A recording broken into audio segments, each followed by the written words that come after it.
Even కొన్ని అయితే మీరు చూస్తే మనం ఈ పార్సల్ సర్వీస్ వస్తూ ఉంటే అందులో కూడా విదేశాలకు కూడా పంపించే పరిస్థితికి వచ్చారు, విపరీతంగా వచ్చే పరిస్థితికి వచ్చారు.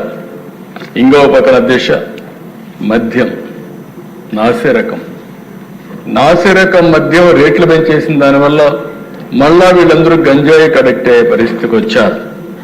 డ్రగ్స్ అధ్యక్ష ఎక్కడ కాలేజీలు ఉంటే ఆ కాలేజీ పరిసరాల్లో కూడా వెళ్ళిపోయినాయి,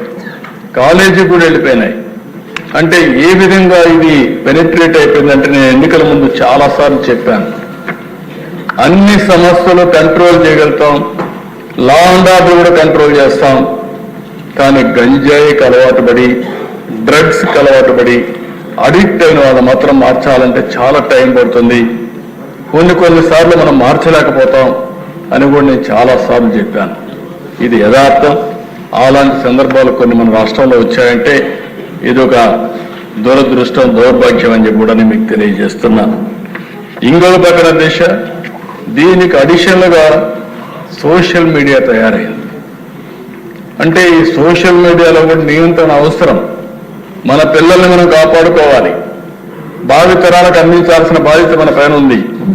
ఒక పక్కన తెలుగు జాతి ప్రపంచంలోనే ఒక అగ్రజాతిగా తయారవుతున్న ఆనందపడుతున్నాం, ఇంకో పక్క ఈ రాష్ట్రంలో ఉండి మన పిల్లలు సర్వనాశనం అయిపోయే పరిస్థితికి వచ్చారని బాధపడుతున్నాం. ఉదాహరణకు మీరు చూస్తే అమెరికాలో దిశ తలసరి ఆదాయం భారతీయులది $1,20,000, అందులో 35% తెలుగువారు ఉన్నారు.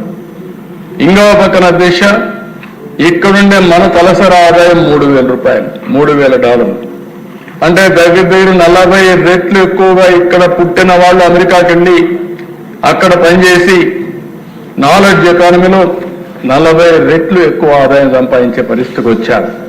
అమెరికాలో ఉండే అమెరికన్స్ తలసరి ఆదాయం $60,000, అంటే మనలో సగం. శక్తి ఉంది, సామర్థ్యం ఉంది, అదే సమయంలో దీన్ని సద్వినియోగం చేసుకోవాల్సిన బాధ్యత మనందరిపైన ఉంది.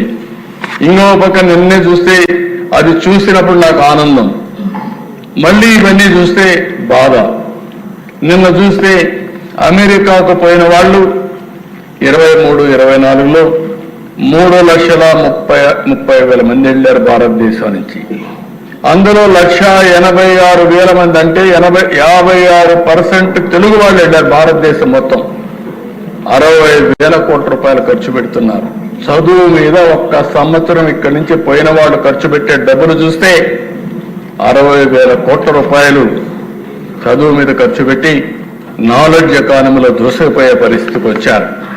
కానీ ఇక్కడికి వస్తే అధ్యక్ష ఎక్కడ చూసినా సోషల్ మీడియాలో చూస్తే వల్గారిటీ, అది చూస్తే బాధ. ఒకరిద్దరి పైన కాదు అధ్యక్ష, అందరిపైన ఇదే వార్తలు రాసే పరిస్థితికి వచ్చారు. అధ్యక్ష ఈరోజు మీరు చూసినప్పుడు ఓసారి ఎంత బాధ వేస్తుందంటే,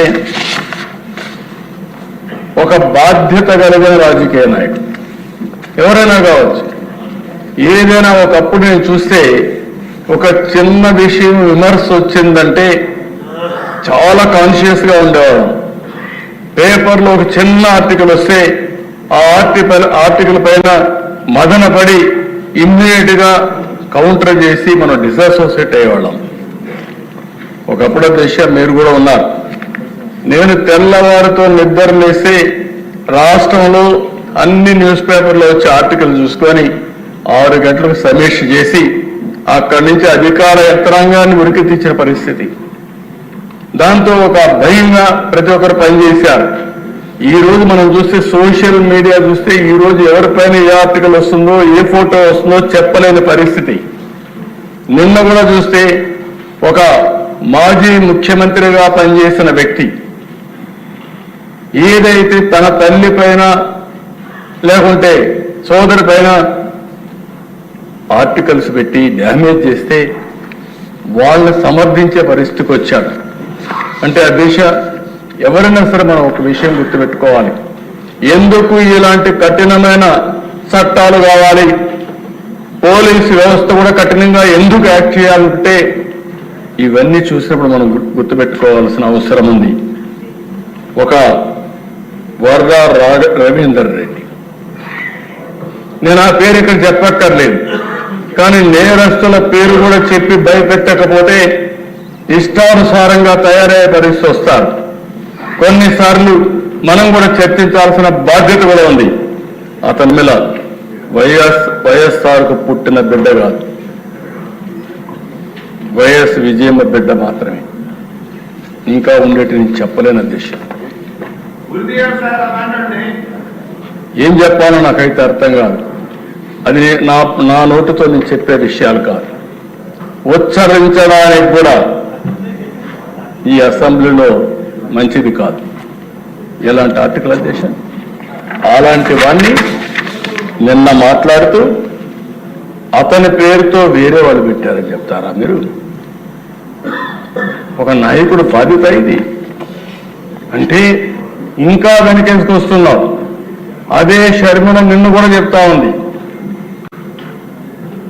ఎవరైతే ఈ రవీంద్ర రెడ్డి ఉన్నాడో ఇతను నా మీద పెట్టడంలో అవినాష్ రెడ్డి చెప్పారు, వాళ్ళ పిఏ వీళ్ళందరూ ఉన్నారు కాబట్టి అవినాష్ రెడ్డి గారిని కూడా అరెస్ట్ చేయమని వాళ్ళ సిస్టర్ డిమాండ్ చేస్తుంది.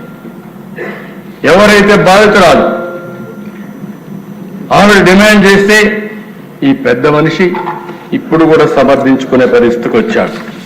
ఒక్కరిని గురించి కాదు అధ్యక్ష, ఈరోజు ఎన్ని పోస్టర్స్ అధ్యక్ష. హోమ్ మినిస్టర్, రాష్ట్రంలో హోమ్ మినిస్టర్కే రక్షణ లేకపోతే ఎవరుకుంటుంది?